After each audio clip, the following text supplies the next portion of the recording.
Hello, welcome back. Middle of the week. See, announcements. We have an assignment due tonight. We have another assignment due next week.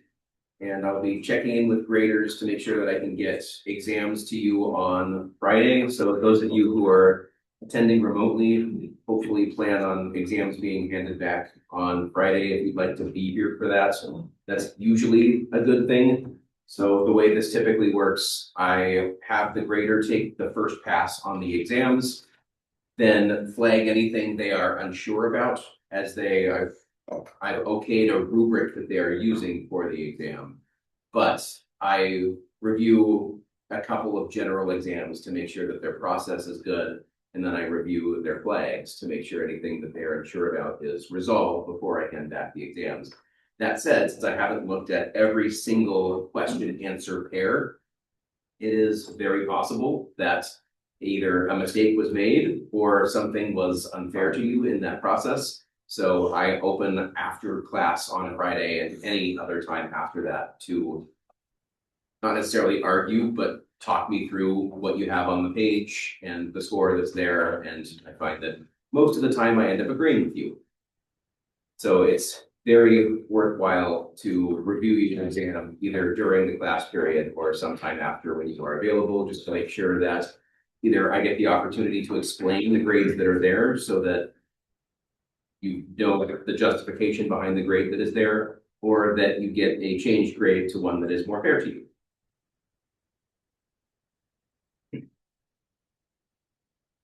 Other than that, if you do attend remotely on that day, I'll send you your score remotely, privately.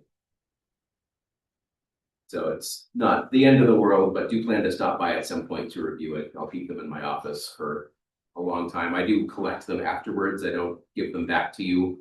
I let you review them and then I need them back at the end of the class period. I think that's just about everything. Questions before we dive back in? Yeah. Do you not post the grades on? I will post the grades, but that's how I ensure I get them back. Is that I haven't put them in Canvas yet. And if I don't get it back, then I don't know what you got, and I have to assume the worst. Oh, Anything else? Okay. Last time we were talking about calculating and the best way to hire baseball free agents based on their cost and wins above replacement. Did anyone want to share their thought process on that or any work that you've done since yesterday?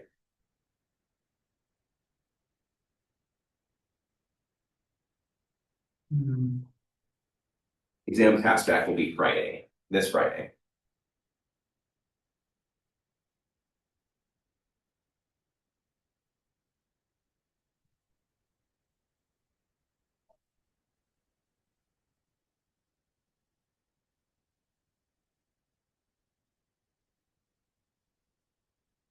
Nobody has any thoughts? I definitely, I think I'll definitely do it any like extra work. Initially, I'm trying to think about that for myself, so. Breath. Well. Okay.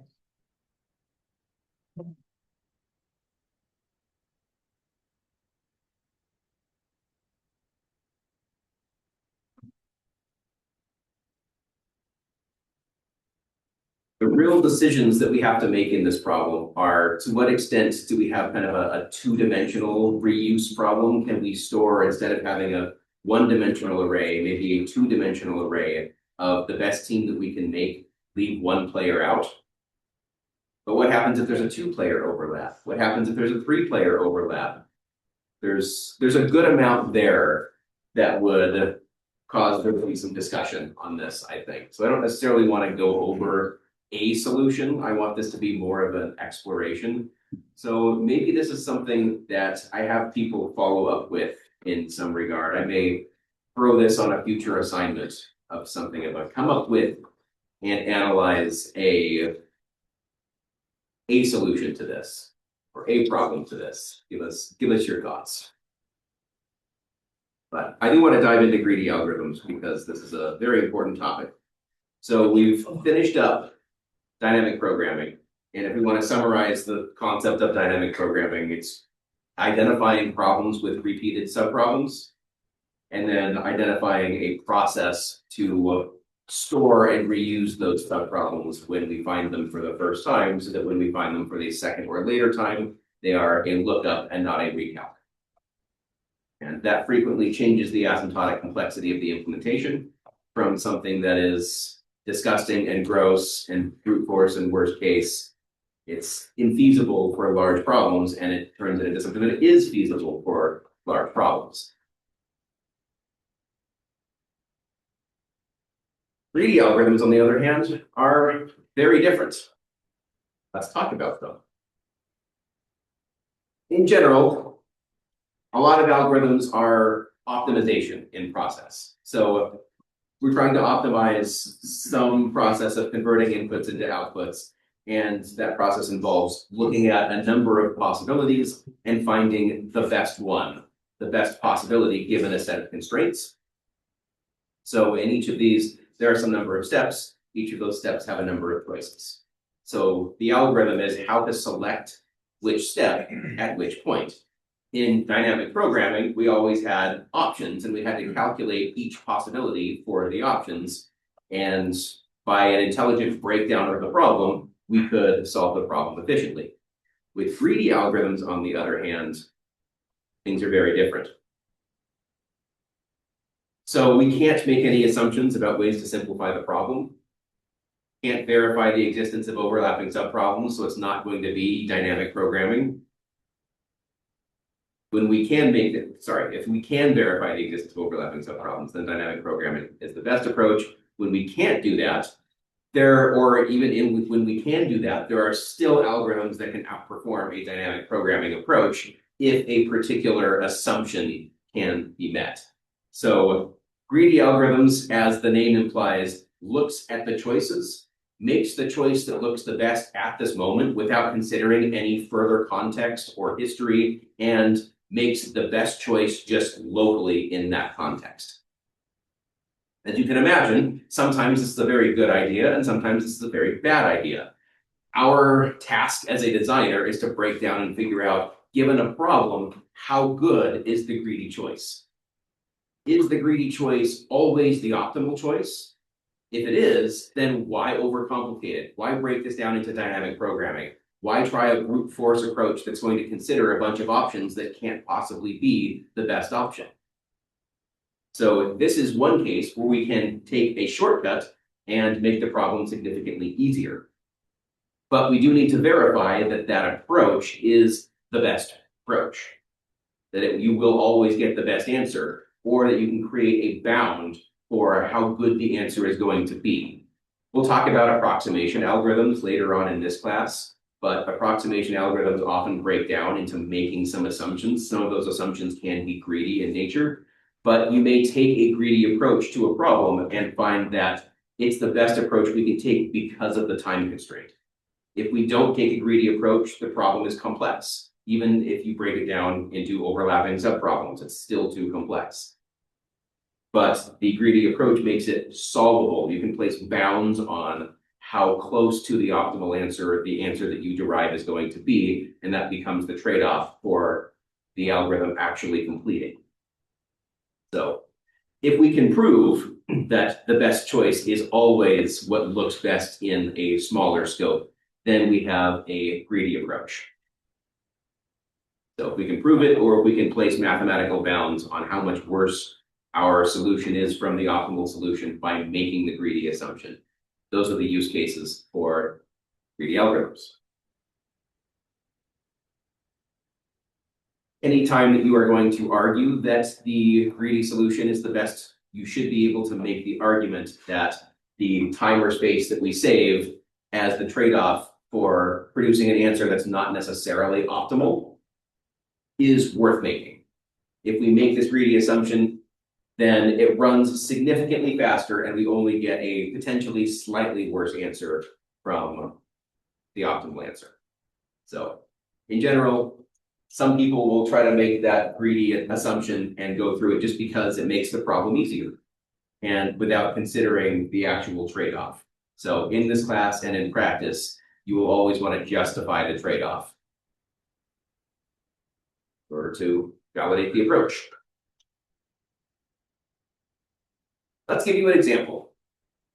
So we are going to be responsible for scheduling student club meetings in one room. So there are a number of student clubs that would like to meet, and there is one room available for those clubs to meet. Lots of clubs want to reserve the room. They want to reserve the room for different time intervals, different lengths and times in the day.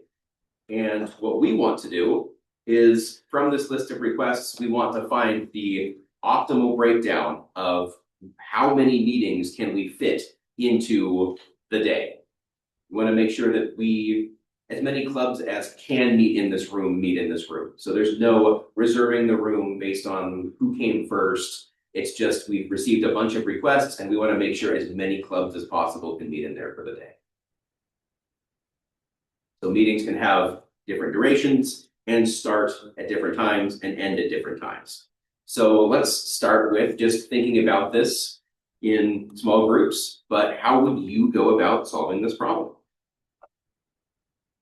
You said it's based off of how many meetings are in there or based off of how Yeah. many minutes? We want the total number of meetings to be optimized or maximized. So a 30-minute club meeting is equivalent to a 2-hour club meeting. But if that 2-hour club meeting is from midnight to 2 a.m. and no other club wants to meet from midnight to 2 a.m., it's worth throwing them on the schedule. The nocturnal club. Computer science homework working on club.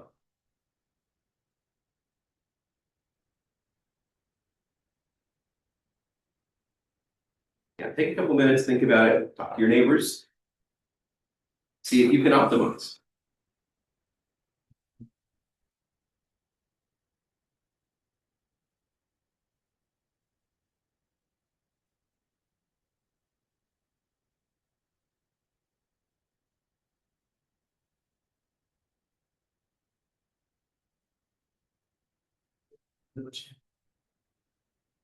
Patient. That's a great question.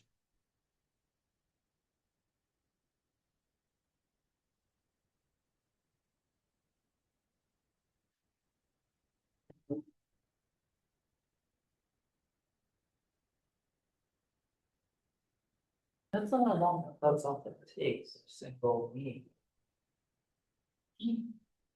The idea is to have an opening, just like it, my slot system. And then what it is with, whatever club has the smallest time slot. Yeah, And so the next time slot, you just do that again until you reach them. We'll just get, we've been most of them. Yeah. Not this short. Is any less than 5 minutes reasonable?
If there are two meetings there, one that wants to end at 2:07 and one that wants to start at 2:08.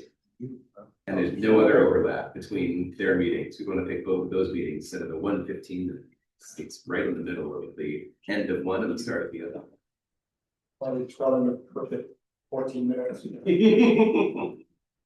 These clubs have absolutely no flexibility. If they're going to meet, they must meet at exactly that time. Or was that- All All times.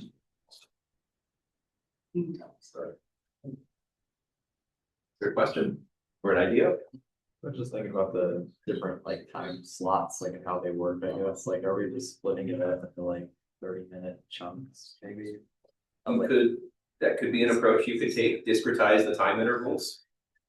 That's one of them anyway. Like I figured that clubs don't want to actually meet at 2:07, so I was like, I imagine they probably like maybe even like 15-minute intervals. Be like, any clubs fit in this 15-minute interval, if not 30-minute interval. Interesting, okay. What other processes have we come up with? I think the common one that I'm seeing and hearing from people is start by looking at the shortest meetings and picking from among short meetings. Good idea, won't optimize it. What if we force them all to have short meetings? We're Hey, we're the administrator here. the administrator. We're the administrator, we have all the power, but we're trying to be nice to these clubs. We're trying to say yes as frequently as we can. We really don't like saying no. But we're greedy. Why make you pay for parking up there? Right? They make me pay for parking too.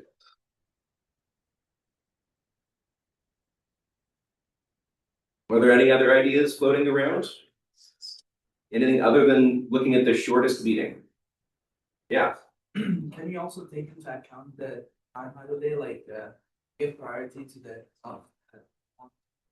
have their meeting on like at least popular times. So look at amount of overlap. If there was no overlap, pick those meetings for sure. How would we start to analyze meetings once there was overlap?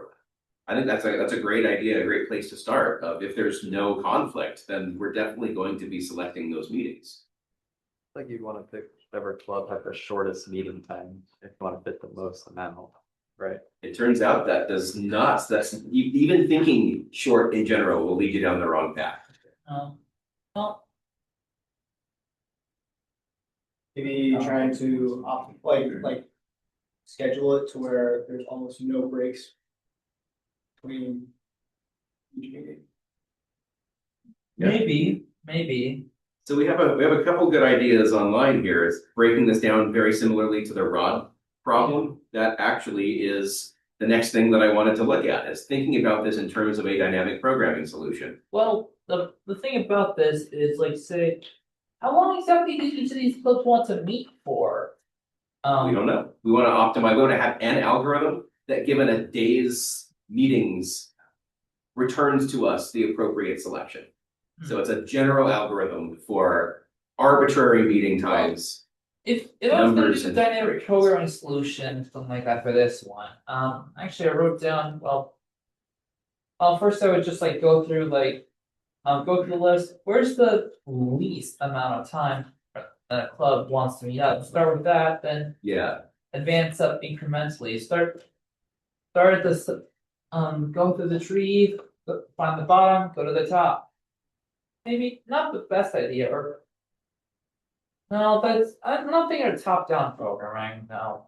yeah. So we could do things like select a meeting, and then the sub-problem, if we're going to include that meeting, breaks down to what's the optimal alignment of the remaining problems, assuming that that Yeah. one is locked in. Yeah, That's kind of a top-down approach. yeah, I thought that was, but not the worst idea in the world that I had, but Okay, we would have to consider the number of possible combinations of them, and if there were a lot of meetings over the day, that could scale relatively poorly. yeah, not sure if I'm right on that one either, so. So yeah, a dynamic programming solution does involve thinking about, with particular intervals, like which one are we going to select when there is overlap, and build up the solution. But yeah, one mention online actually has the solution, which is awesome. Really? So is there a way to solve this without considering every possible subproblem?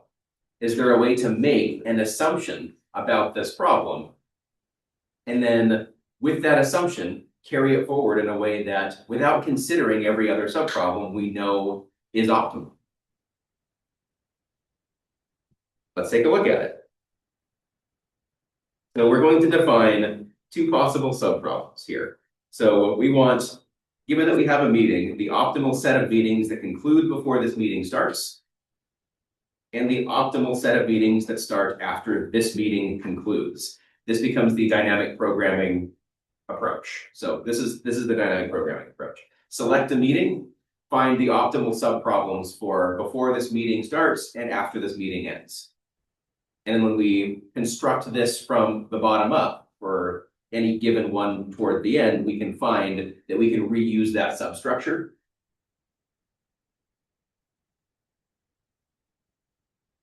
Thinking about this in terms of sets, we want to find the meeting where the union of the sets of the meetings, the optimal meetings before this meeting starts and after this meeting ends is optimal as the maximized number of meetings. That's cardinality, is the number of elements in the set. So the number of elements in this set would be the number of meetings that transpire. We want to pick a meeting such that the number of problems that meet before this meeting starts, plus the number of meetings that can be after this meeting ends, plus this meeting is maximized. So that is your optimal substructure. And we could break that down and solve it recursively. So recursively solve the subproblems, looking at each possible meeting being the top layer, storing solutions to the subproblems so that when you're asking the same subproblem from a different meeting, you've already stored it and can look it up. Let's think for a moment about the complexity of this. If we did this according to the number of meetings being n, what is the runtime of this approach?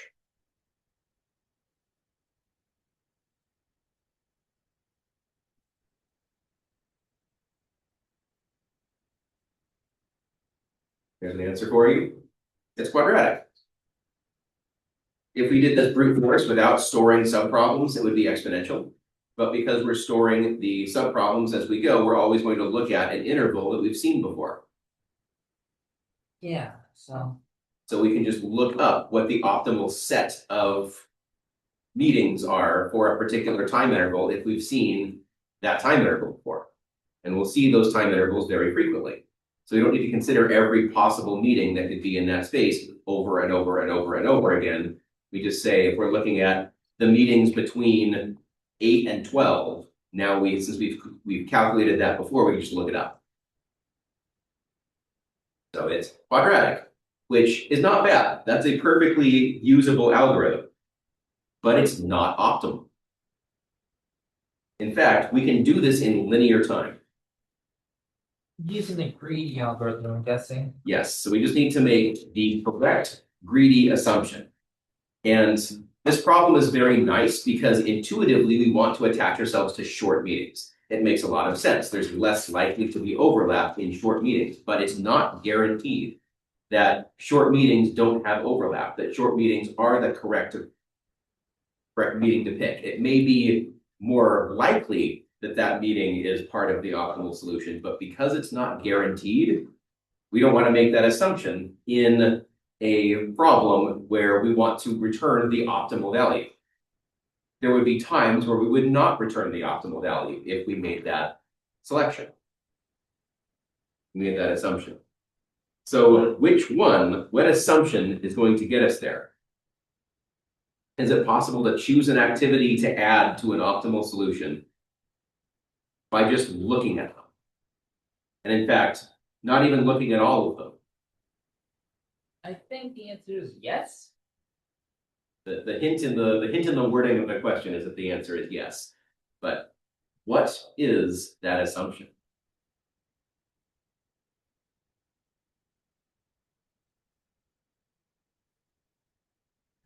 Activity to add the optimal solution.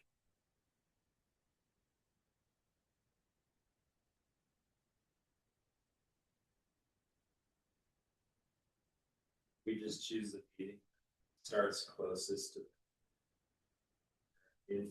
That would work. And there's two ways to think about it. That's one of them. The other one was promoted by Colin online, which is we can look at the meeting that finishes first or the meeting that starts last.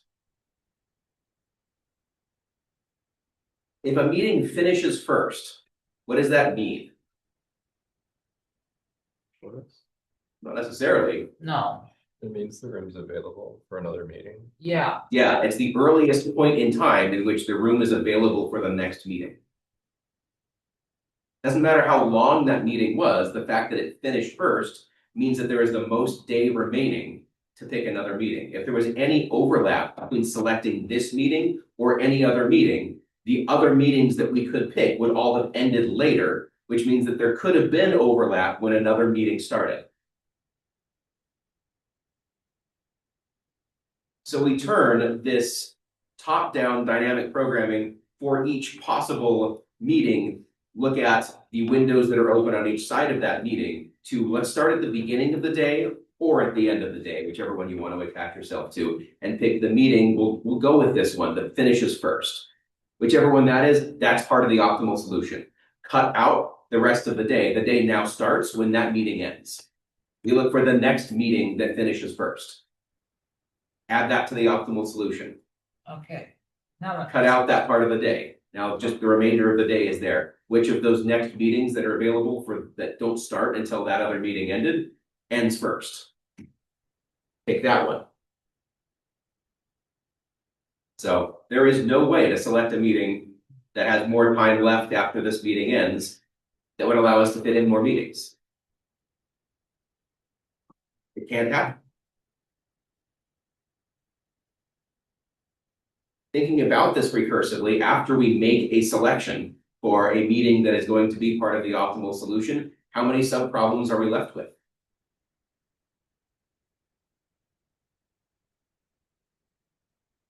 Recursively.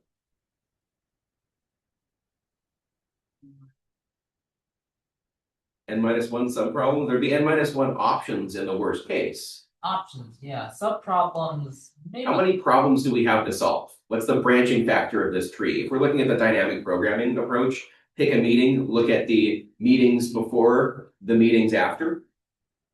There'd be two subproblems. Yeah, In this case, we pick a meeting. How many subproblems are left to solve?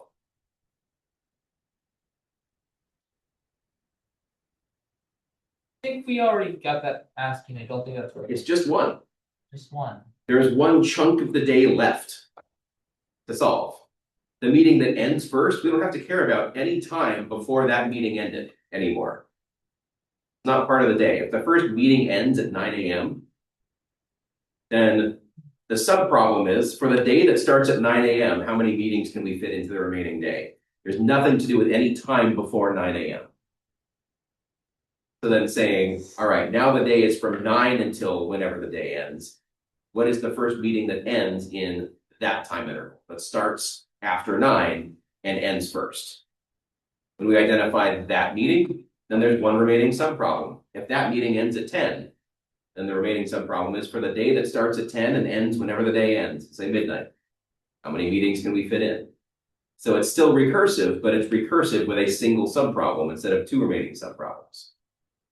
And we can select the meeting very, very quickly that ends first. We just sort them by their end time. And then we can look at, for the meeting that ends first, the meeting that ends next, which one of those start after the last meeting ended that we selected. And that will run in linear time. Question. What is the difference, for the first one at least, what's the difference between the shortest meeting that you have and the meeting that finishes first? Because the shortest meeting may have overlap. Let me come up with a problem where the shortest meeting does not work. So let's say we have,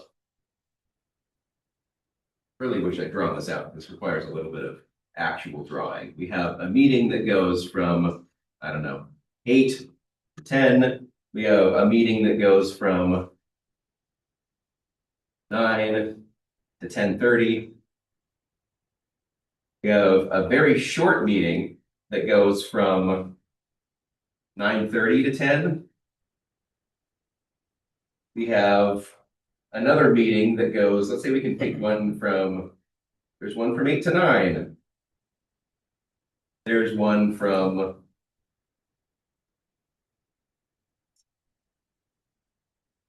10:30 to 12. You can see that picking the short version here leads to a selection of one. I guess there's still 1, 2, 3 in this case that we can fit in versus the 1, 2, 3 that we can otherwise fit in.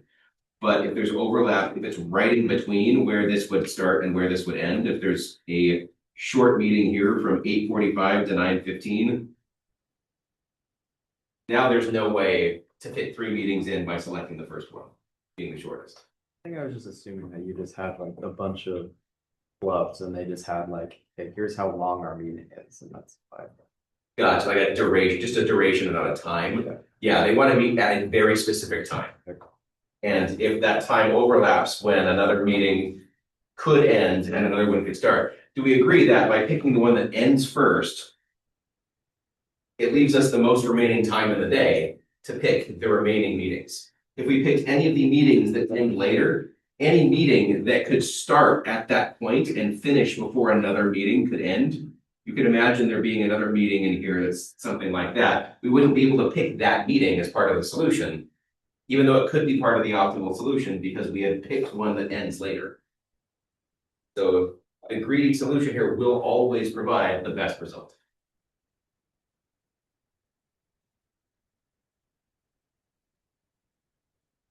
Questions on that? So I guess in this situation, you pick the second one, or like the second row, first one. Yeah, the one that ends Choose first. the bottom, the last one that you create. Yeah, this one, because it starts after this one ends, or at the same time this one ends, and then it finishes first from there.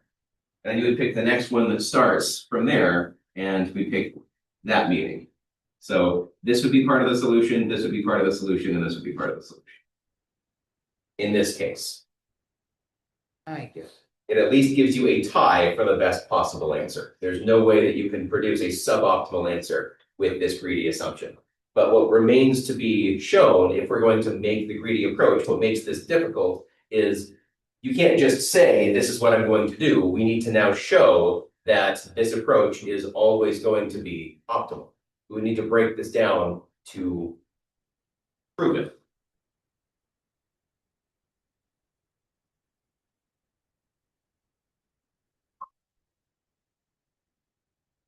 Ugh. All right. So the actual algorithm we're going to do, recursively select the meeting that finishes first, passing on to the one child, the one remaining recursive call, the set of meetings that start after this meeting finishes.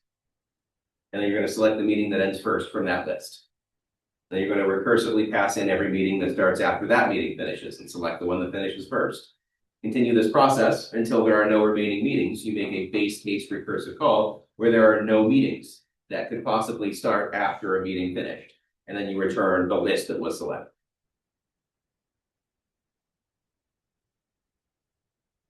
Runtime for this, I already spoiled it. This runs in linear time. We're only ever considering things once.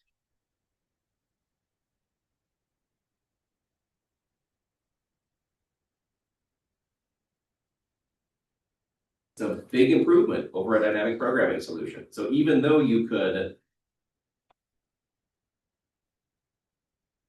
implement this with dynamic programming, the absolute worst case is thinking about every possible combination of meetings. That's exponential. You can improve on that with dynamic programming. You can recognize that this breaks down into optimal substructure with repeated subproblems. That gets you a better runtime. But a greedy solution here is actually even faster than that. And the assumption that we make has no loss in accuracy. No loss in the optimal solution that is returned to you in terms of the number of meetings. So it's even better than a dynamic programming approach. So let's talk about the greedy approach, the greedy strategy in general. So these are kind of the steps that you would follow to see if a greedy approach applies. Just like with the first part of a dynamic programming solution, we'll figure out what is the optimal substructure of the problem. How do we break this problem down into its components? And just like with dynamic programming, we're going to have a recursive solution to this. When you apply a greedy problem, a greedy algorithm, you're going to come up with some number of subproblems based on an assumption. Selecting the greedy choice rather than looking at further subproblems. When we do this, using the greedy choice, there's only going to be a single subproblem from that greedy selection. So show that there's only one subproblem left after we make that greedy assumption. We need to prove it's optimal to make the greedy choice. Or if it's not optimal, we need to prove the bounds on how much worse can the answer be than the optimal solution, so that we can show that that trade-off is worth it. Once we've done, this is all design work. We're designing the solution. Once we're done designing and showing that this is the right solution to apply, then we develop the recursive algorithm to implement the greedy strategy. So how do we solve the problem now that we can show that the greedy choice is optimal? And very frequently, we can convert the recursive algorithm that we find into an iterative one in this case, because there's a single subproblem that remains, and there's no overlap to those subproblems. That means that we don't need to use recursion. We absolutely could convert this into an easy iterative case as well. So greedy solutions very frequently have easy iterative solutions.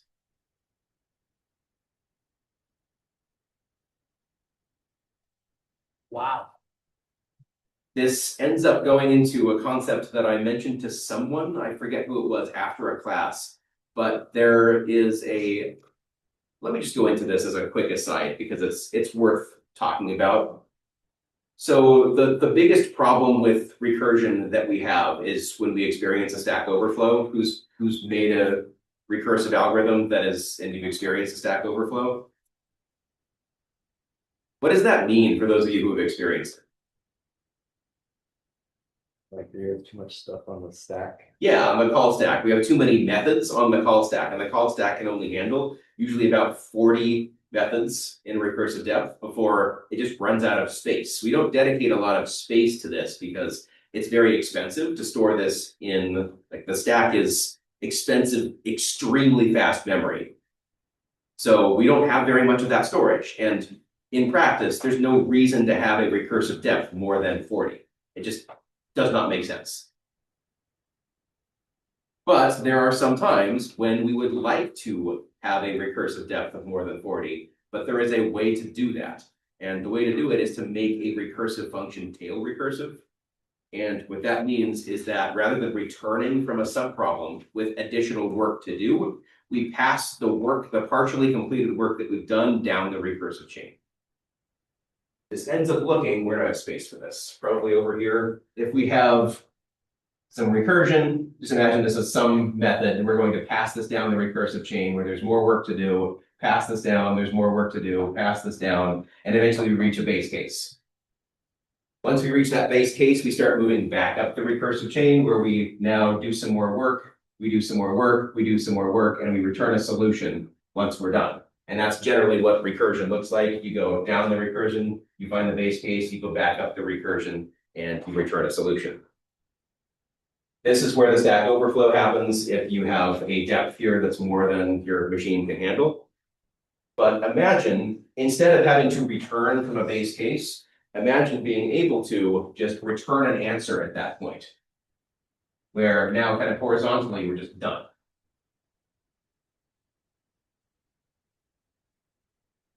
The way to do this is to pass down your partially completed solution.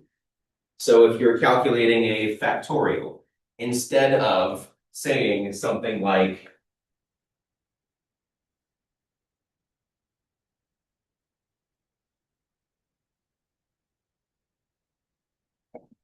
this, return the factorial of n minus 1 times the n. This gives you work to do when you return from this. When this call finishes, you need to take that answer, multiply it, and return it. That's work that needs to be done on the way back up the recursive stack. Imagine now, instead of factorial taking one parameter, it takes two parameters.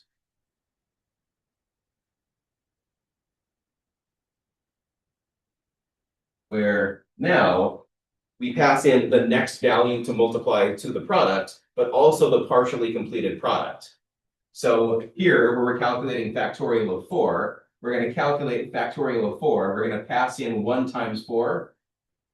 So we pass in 1 to this, pass in 1 times 4. Here we take in 4, calculate 4 times 3. We pass in 12.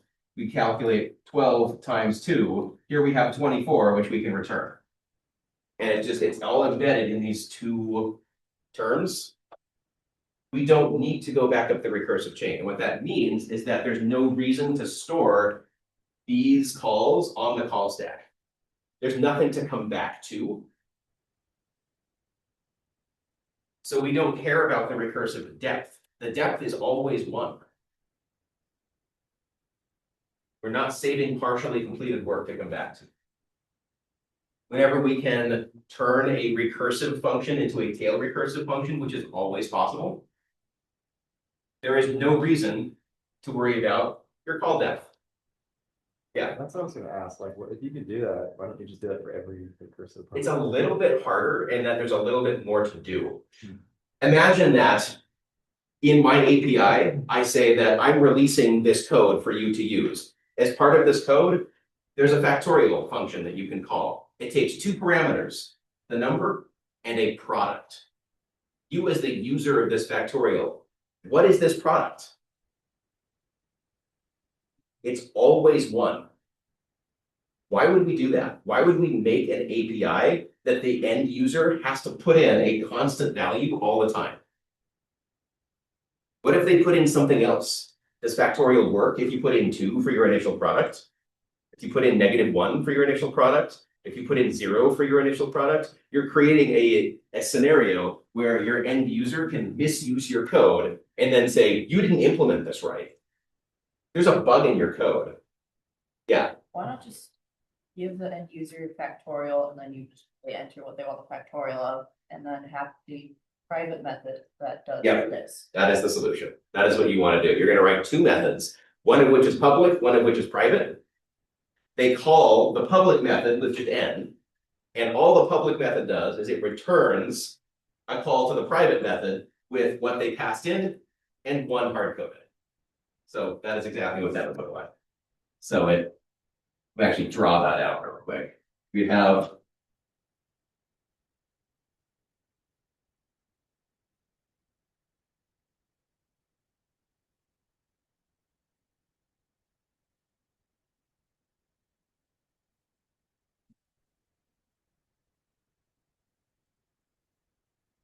and this will do everything that we just did, and then beneath that, or in addition to that, we have the public call.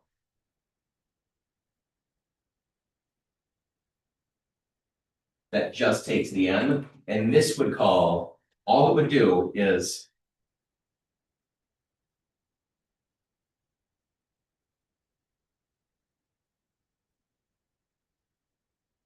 that's all the public method does. It's called the private one.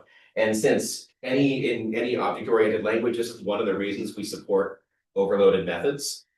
You can name them exactly the same thing and pair them, and since they just have a different parameter list, it's perfectly valid.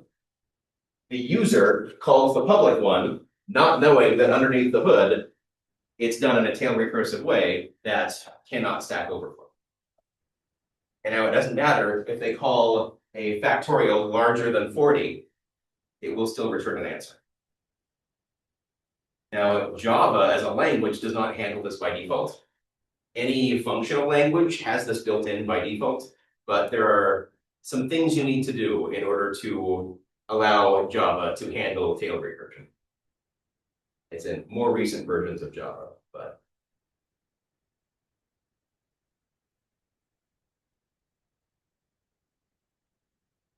that's in general the way you would want to solve something like that. Ugh. Questions on that? Question online, why didn't we learn this in 2.12? I think 2.12 got canceled because I I hated the class and it's gonna come back into software engineering too eventually. But yeah, I honestly, this would be very nice to learn early and where it really belongs is in a programming languages course. Why not? Why wouldn't you learn it in 211? That's a great question. I wish people would teach this in 211. As part of learning recursion, you should learn about the concept of tail recursion. It's just that in Java, it's not handled by default. So if it's a Java programming language class, then it's not something that it's more complicated than you would need at the time, I guess. I would still talk about it if I were teaching it. That's just me. So yeah, you convert into a tail recursive solution, and now recursion is precisely equal to iteration in terms of what it's capable of doing. And now you can think about breaking apart the problem. If it makes sense to think about it recursively, you can build a recursive solution, build a tail recursive solution, and it can handle any recursive depth.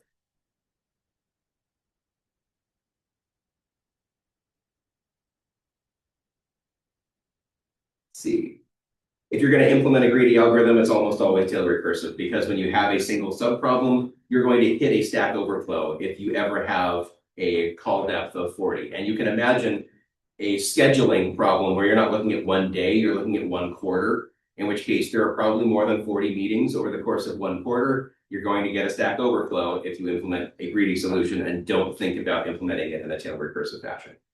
So it's just always something to keep on the back of your mind if you're implementing something recursively and you're worried about the recursive depth, especially with a single subproblem, which allows you to get to that depth, then think about turning it into something that is tailed recursive. You're going to pass your partially completed solution as a parameter, but the initial value of that parameter you don't want your user to have to worry about. So you're going to make an overloaded method that one of them is public, one of them is private.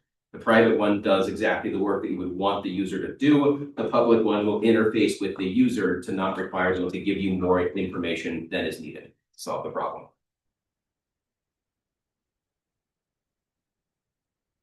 How are we doing? Any questions on that?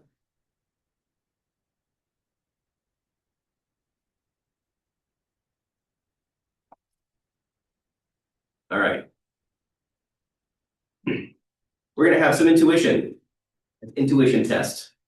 There are going to be some problems here that can be solved either with dynamic programming or with a greedy approach. And you will want to tell me, is a greedy approach optimal for the problem, or should we be thinking about this in terms of dynamic programming is the best we're going to be able to do? First problem. A thief is robbing a store, wants to take the most valuable load that they can carry in a knapsack capable of carrying W pounds of loot. The thief can choose to take any subset of N items in the store. We can think of them as a list of items. The ith item is worth V value sub I dollars. So sub I here just means the ith item in that list is worth V sub I dollars and weighs W sub I pounds. Each of them are guaranteed to be integers. And your task is to figure out which items should the thief take in order to optimize or maximize the value of what they steal. Thinking about this problem, start to think about what would a greedy solution look like? And given that, can we show that the greedy approach would produce an optimal or a suboptimal solution? Is there a case where using the greedy approach could go wrong? If the answer is no, we have a greedy solution. If the answer is yes, you can identify a case where the thief does not grab the optimal list of items or set of items, then a greedy approach is not good, or at least your greedy approach is not good. So I will give you this to think about between today and tomorrow. And we'll come back tomorrow and talk about a solution. All right, just take a brief moment.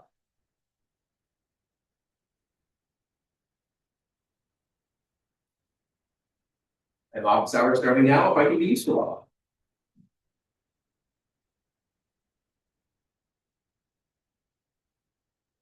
I have been working on the homework actually. Well, no, at least a little bit anyway, just trying to build up that algorithm for dynamic programming and doing some. Well, to be honest, it's splitting it into a lot of methods, you guys